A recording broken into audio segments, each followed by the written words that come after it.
Mintu tinggal je nyo, tu anak laki-lakinya, yang ibu ko wajahnya sambuk.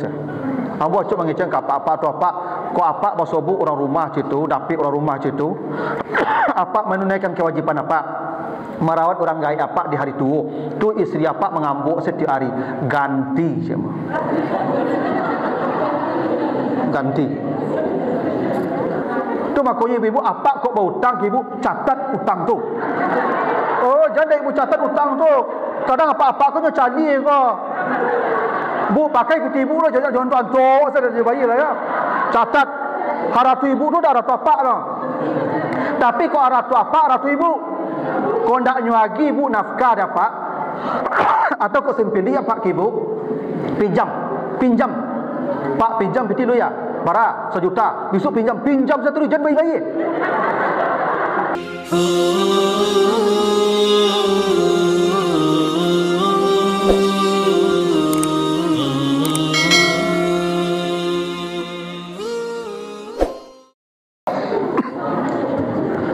Assalamualaikum warahmatullahi wabarakatuh.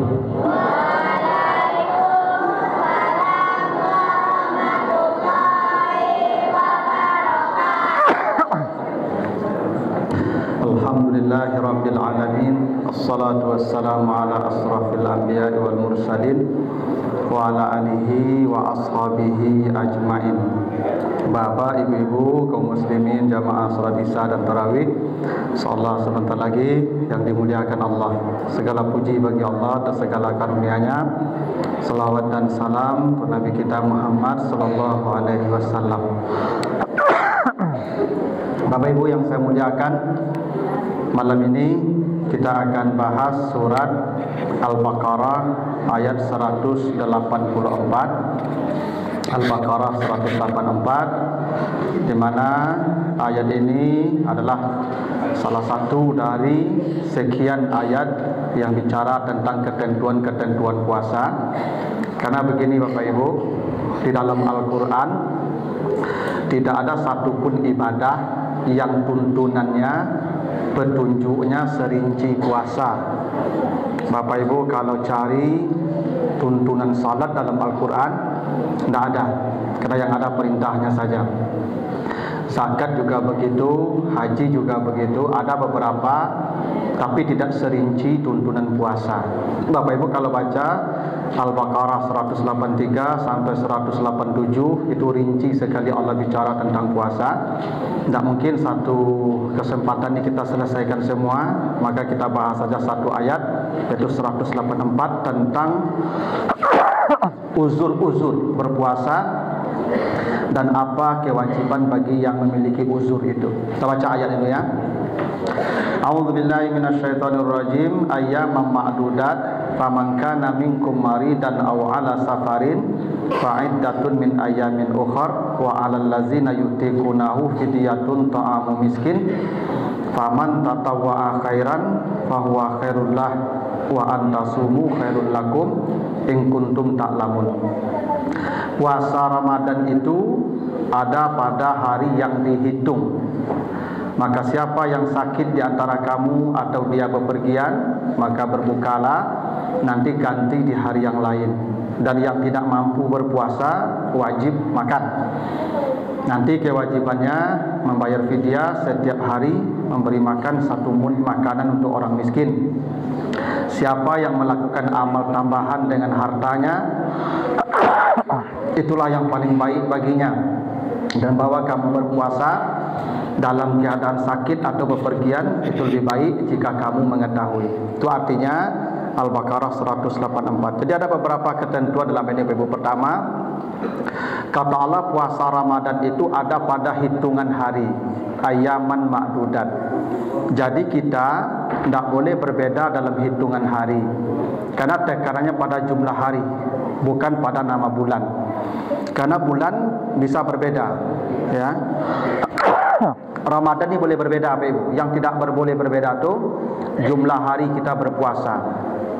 Minimal 29, maksimal 30. Kurang 29 haram, lebih 30 juga haram.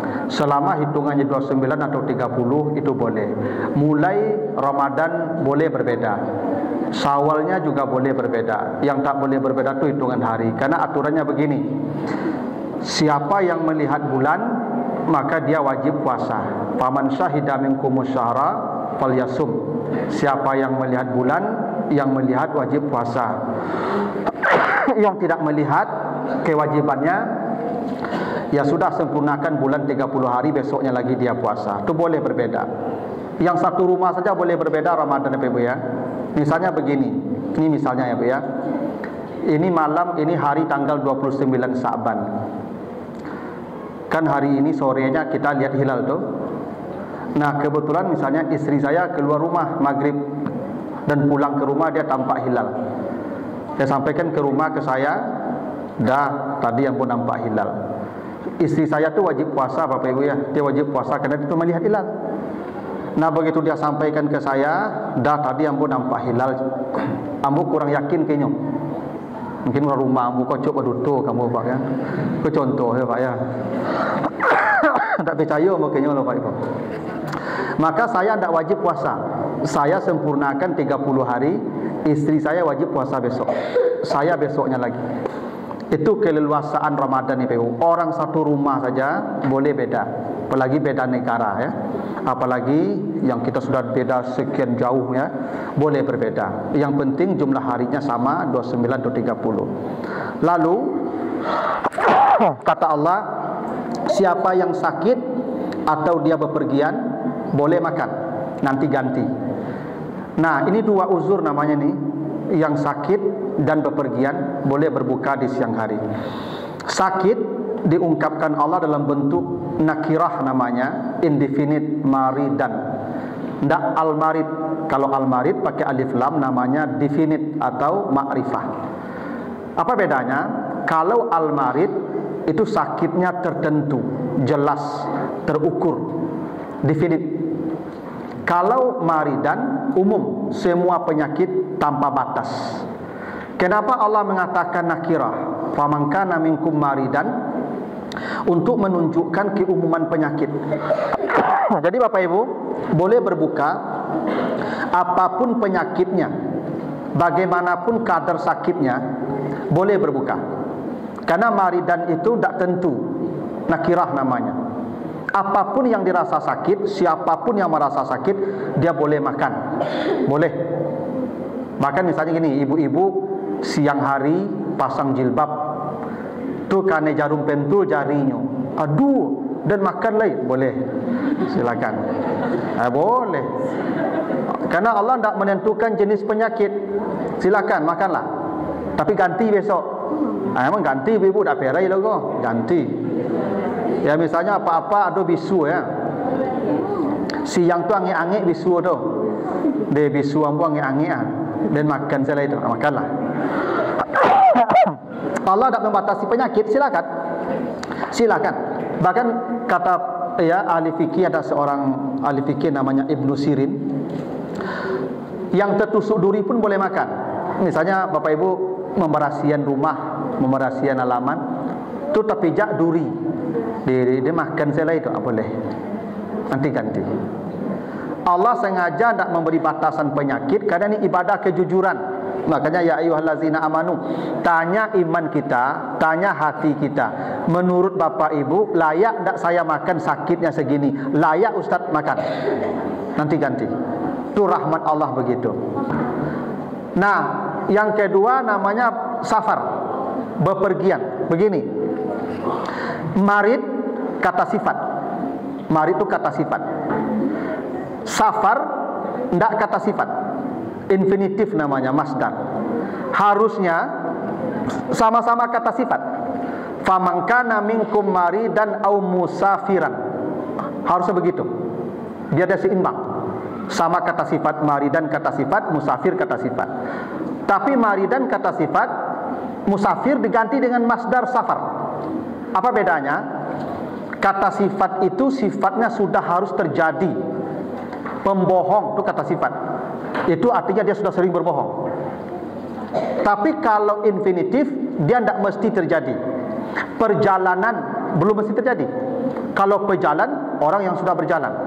Begini, kenapa sakit yang membolehkan berbuka itu kata sifat maridan. Artinya orang baru boleh berbuka kalau sakit jika sakitnya sudah terjadi. Sudah terjadi sakit baru boleh makan. Yang berencana sakit belum boleh makan. Oh, bisa jadi berencana sakit, Pak. Ba kabar Pak? Angi-angi aku raso-raso kadamam, ambo. Kalau raso-raso kadamam boleh, Pak. Tapi kok ditanya orang, ba kabar Pak? Itulah dari pagi tadi lah sakit kepala ambo. Angi-angi dingin ambo. Makan. Sudah terjadi itu. Itu marid. Tapi kalau safar enggak? Andai Allah mengatakan musafir, bapak ibu sudah berangkat pesawatnya, sudah berjalan mobilnya, baru boleh makan. Musafir. Tapi kalau safar enggak, bapak ibu berangkat nanti jam 1 siang dengan pesawat ke Jakarta, jam 1 siang, dari subuh sudah boleh makan. Masalah ya. Belum berangkat pun sudah boleh makan. Kalau musafir harus berangkat dulu baru makan. Kalau safar belum berangkat pun boleh makan. Sama begini. Bapak ibu ke Bukit Tinggi jam 1 berangkat. Kan sudah zuhur itu. Boleh tak dijama asar ke zuhur di rumah? Boleh. Karena safar. Kalau musafir tak boleh. Harus berjalan dulu. Allah menggunakan safar untuk menunjukkan rahmatnya begitu. Yang sakit apapun penyakitnya boleh makan. Yang berjalan belum berjalan pun sudah boleh makan. Yang penting sudah pasti ada tiket nih, ada rencananya, sudah ada keberangkatannya, sudah ada jadwalnya. Tak jadi, tak apa-apa, nanti qada. Nah, kalau kamu sakit, kalau kamu bepergian berbuka, nanti ganti. Penggantiannya fa'iddatun, pakai fa ya. Fa itu dalam bahasa Arab namanya huruf ataf, kata hubung.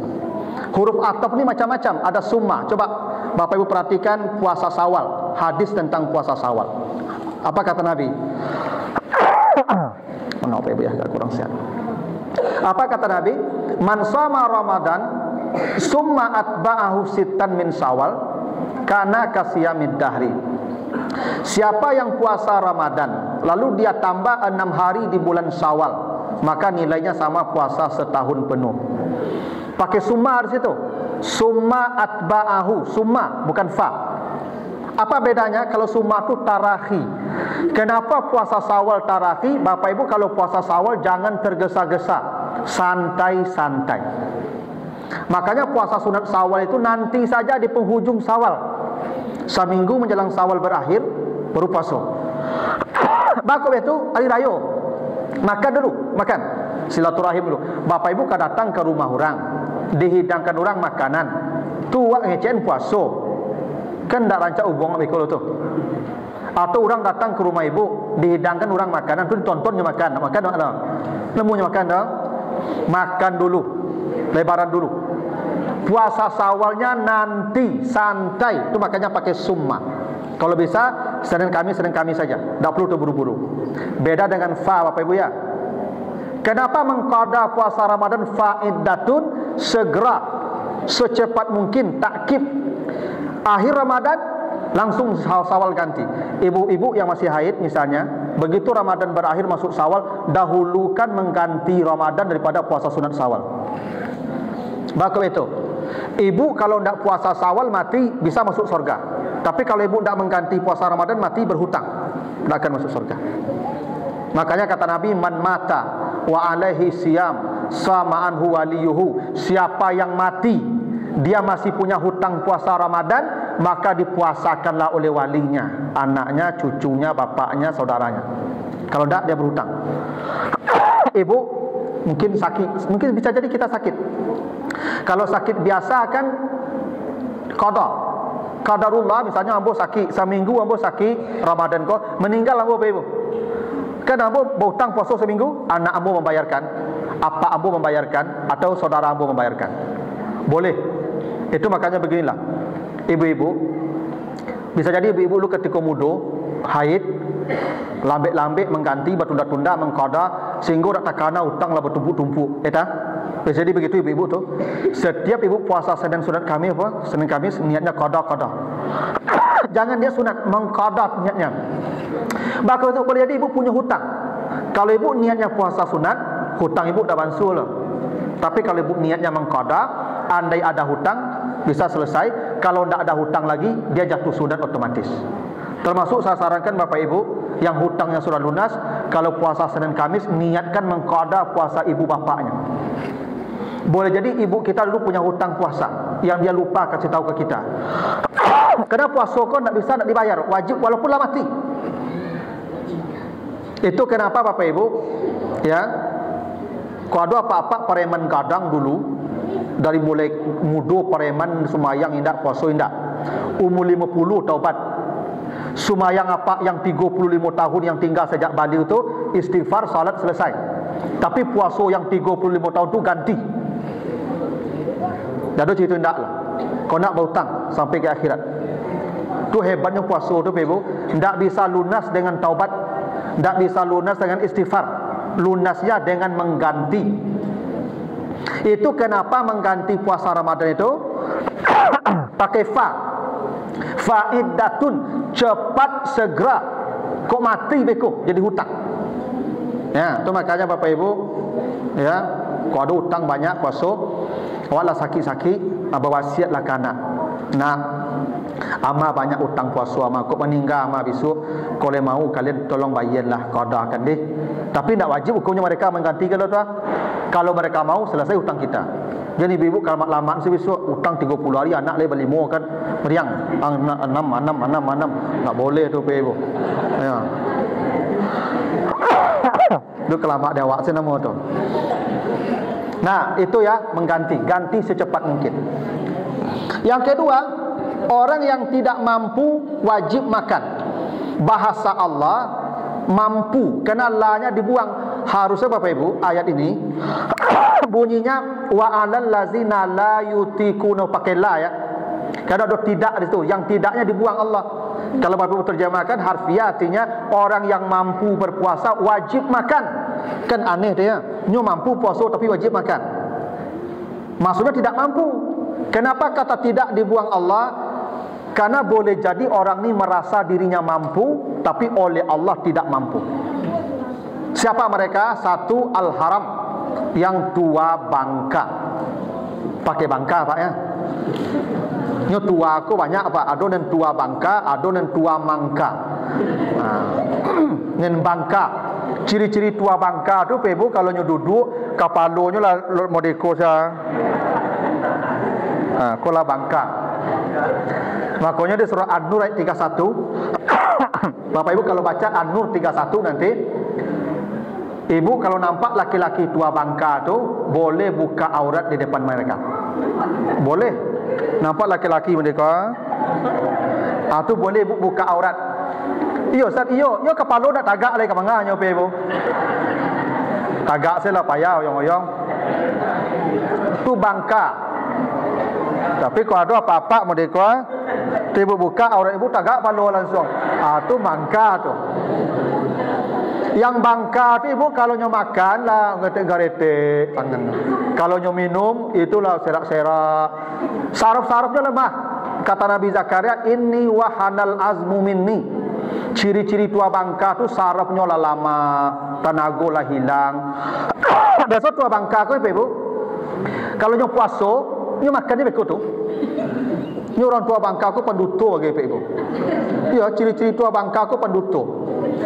Lah didik, ditanya lah makan mak, Leonardo lagi makan lagi, padahal sudah makan tu. Tu ciri tua bangka. Tapi kalau tua bangka tu jangan suruh pasal mati biko. Ini lah lama tulangnya Ibu, tidak boleh pasal. Fidyah, kewajibannya fidyah. Setiap hari kasih 1 mud makan orang miskin. 1 mud makan tu artinya 1 liter beras setiap hari.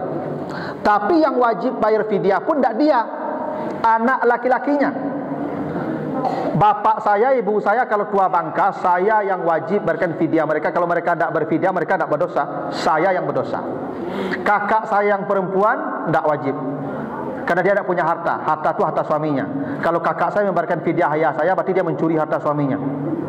Yang kewajiban memberi fidyah itu anak laki-laki. Karena begini kata Allah, imma yablughanna indakal kibar ahaduhuma ya. Kalau orang tuanya tua, dia bersama anak laki-laki. Ini aturan ibu. Seorang yang sudah tua, maaf, kalau dia sudah tua, dia bersama anak laki-lakinya, bukan sama anak perempuan, sama anak laki-laki. Allah wajibkan itu. Nah, cuman di awak kadang-kadang orang gaib suku tinggal jo anak pedusi daripada jo anak laki-laki. Tak betul? Baku orang gaib suku jo anak pedusi tinggal ko nak jo anak laki-laki. Karena minantunya ko mengambuk sekinyo. Yo. Mintu tinggal jenyo jo anak laki-lakinyo, yang ibu ko wajahnya sambuk se. Ambo cuk mangiceng ka apa tu apa ko apa basobu orang rumah situ, dapik orang rumah situ. Apa menunaikan kewajiban apa? Merawat orang gaib apa di hari tua. Tu istri apa mengambuk setiap hari. Ganti semua. Ganti. Itu isi dan kombak ke neraka tu. Kewajiban dia, ibu kami ini ibu milik ayah ibu kami sampai mati. Ibu milik kami sampai mati. Kami milik ayah ibu kami sampai mati. Kalau ibu diserah di ayah ibu ke kami, saya nikahkan engkau dengan anak kandungku. Saya terima menikahi anak bapak. Dah betul? Buat ada cepatnya. Dah betul cepat dulu. Ibu milik kami. Kalau kami ada diserah kami di ayah kami ke ibu. Tak, kami tak milik ibu loh. Kami milik ayah ibu kami. Ada sahabat mengadu ke Nabi, ya Rasulullah, ayah saya kalau datang ke rumah saya, nyambi-ambil isi rumah ambo. Isi rumah ambo kok nyambi-ambil saya. Tak ada minta izin.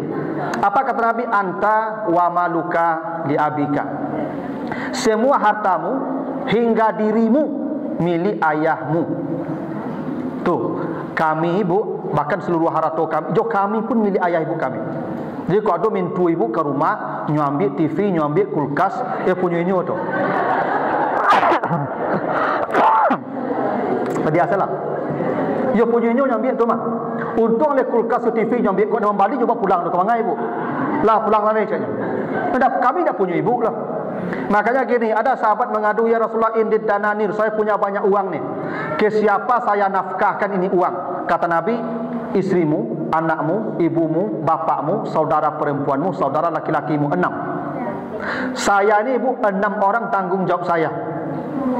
Kakak saya yang perempuan kalau matilah suaminya, dia janda sampai dia dapat suami baru, saya tanggung hidupnya. Kakak saya kalau ada laki-laki, dia tak punya anak perempuan, ada punya anak laki-laki, anaknya perempuan semua. Sudah menikah. Di hari tuanya, andai anak-anak perempuannya tidak merawat dia, tidak ada dosa anak perempuannya. Karena merawat kakak saya itu saya sebagai walinya. Jadi kami laki-laki tanggung jawab kami kadang ibu. Tak ibu saya lah. Maka ibu jangan monopoli. Tak boleh monopoli ibu kami lah. Kau ya ATM kami ibu ambil bagai. Kali bensin minta taruh ke ibu taruh. Balik ATM tu balik. Yang buat ambil ATM kami. Kami tak milik ibu lah. Lah, yang penting punya ibu penuh. Yang lain ada 5 lay kami tanggung, 6 je ibu. Fidyah orang gaib kami itu tanggung jawab anak laki-laki. Memang ya? Itu aturan agama begitu tuh. Yang sudah tua bangka, dia dijamin oleh anak laki-lakinya. Kalau dia punya anak laki, Ustaz, anaknya perempuan semua, saudara laki-lakinya. Tak punya saudara laki-laki, anak laki-laki, saudara laki-lakinya. Anak perempuannya tidak ada kewajiban apa-apa lagi pada orang tuanya. Andai ibu memberikan fidyah orang tua ibu, harus minta izin ke suami ibu. Dah, apa kalau gaib atau nak kuasa oleh fidyahnya, aku piti bayarkan, alhamdulillah. Tapi kalau tidak ke suami ibu, tak boleh ibu menciluk itu. Paham ibu tu? Kecuali ibu bergaji surang dan gaji ibu kau diserahkan oleh suami ibu ke ibu, gaji ibu punya ibu. Itu boleh bayarkan. Ya. Bok gaji ibu tu sebenarnya milik suami ibu juga. Tapi kalau diserahkan ke ibu, alhamdulillah, kelola sendiri. Tapi kalau tidak setor. Ya bisa jadi kan. Ibu kan minta izin ke raja nak. Dah ambo kan ke raja ko yo. Gaji ambo ba ya. Gaji ibu setor kambo caknya. Setor. Yo ibu setor. Ibu saya miliknya apalagi gaji ibu. Oi payah sedang ke raja saya berhentilah. Dah payah netong lah. Nah, aturannya udah tu ibu. Nah, pakai cik apa-apa. Alhamdulillah ya, tertolong malam gini ikut Ustaz. Nah, Yang itu pecapek saya ya. 5 minit dah ya. Yang kedua, yang tidak mampu tu al-marid la yurjaburu, yang sakit permanen. Kalau ada orang sakit permanen lah stroke. Ada sakit kanker yang stadiumnya tinggi. Yang menurut dokter, yang kata dokter, Pak, ikut dah lama lekanya. Nunggu hari sini lekanya. Dah, fidyah. Dia puasa je lah. Ya. Yang sakit permanen. Walaupun setelah dibayarkan fidyahnya, tak jadinya mati dah. Panjang umur dia. Bahkan dokter kalau mati dulu mati apa dulu maka dia tidak wajib mengqada. Sudah fidyah saja, sudah selesai. Nanti dia puasa ketika sudah memiliki kemampuan. Nah, yang ketiga. Sebentar Ibu ya. Ini tenggorokan agak kariang Ibu. Nah, yang ketiga, hamil dan menyusui. Ibu yang hamil menyusui fidyah, hukum asalnya fidyah. Kalau ibu mau mengqada boleh, tapi tidak wajib mengqada, wajib fidyah. Ya, ada memang pendapat yang membolehkan mengqada, tapi itu tidak mewajibkan, membolehkan. Saran saya, ibu yang kalau mau mengqada tetap fidyah bayar. Ada yang nanti ibu lapang waktunya mengqada, fidyah jadi sedekah. Masalahnya gini, ibu tidak bayar fidyah, ibu niat mengqada, ternyata ibu dah tak qada, besok sakit, ibu meninggal, ibu baca itunya, hutang ibu. Bayarkan fidyah dulu. Karena hukum asal ibu yang hamil menyusui itu fidyah. Kenapa tak mengqada ibu? Masya Allah ibu, ibu hamil menyusui itu pahalanya lebih gadang dari puasa leh. Makanya ibu kalau mati, ibu mati syahid nak masuk surga langsung kan? Ibu setiap melahirkan tu darah ibu tu sama jo darah syuhada yang mati di jalan Allah tu. Tu makanya ibu-ibu setiap melahirkan tu dosanya hilang semua. Beruntung ibu nak cuk melahirkan tu yang anaknya banyak. Tu banyak dosanya aku itu. Rugi ibu yang anaknya 2. Kata.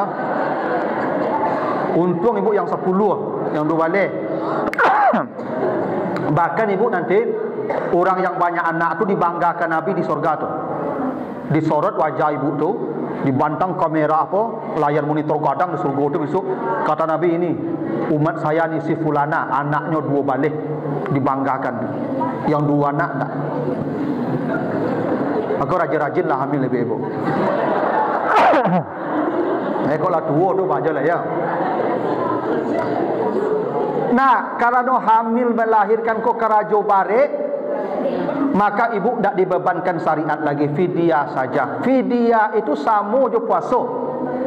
Jadi ibu merasa fidyah kok tak puasa, fidyah tu puasa. Filosofinya begini ibu. Yang mampu menahan, menahan makan.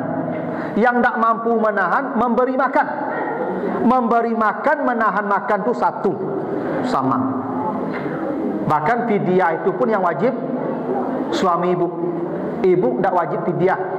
Yang wajib membayarkan suami ibu. Karena ibu di bawah tanggungan dia, anak tu anak dia. Tak ada ibu, ibu tak punya anak. Yang punya anak tu kami.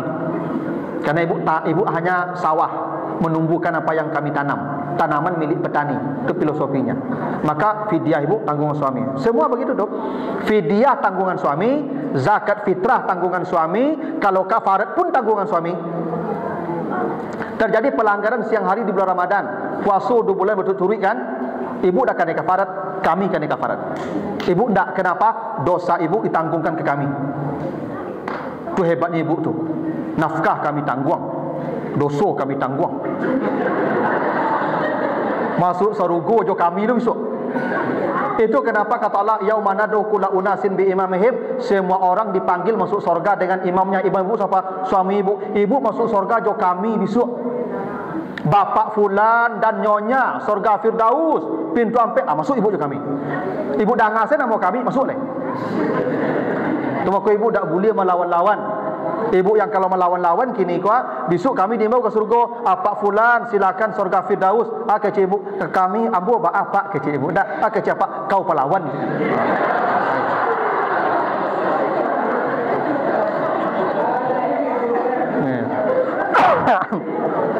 Makanya ibu yang melawan tu ya begitu. Bahkan nafkah pun tak diberikan, fidyah pun tak dibayarkan, zakat fitrah pun tak dibayarkan. Kalau ibu melawan, tak ada kewajiban kami memberikan zakat fitrah ibu lah. Baik surang. Kalau ibu patuh, kami wajib. Zakat fitrah tu kewajiban kami, fidyah kewajiban kami, ndak ibu lah.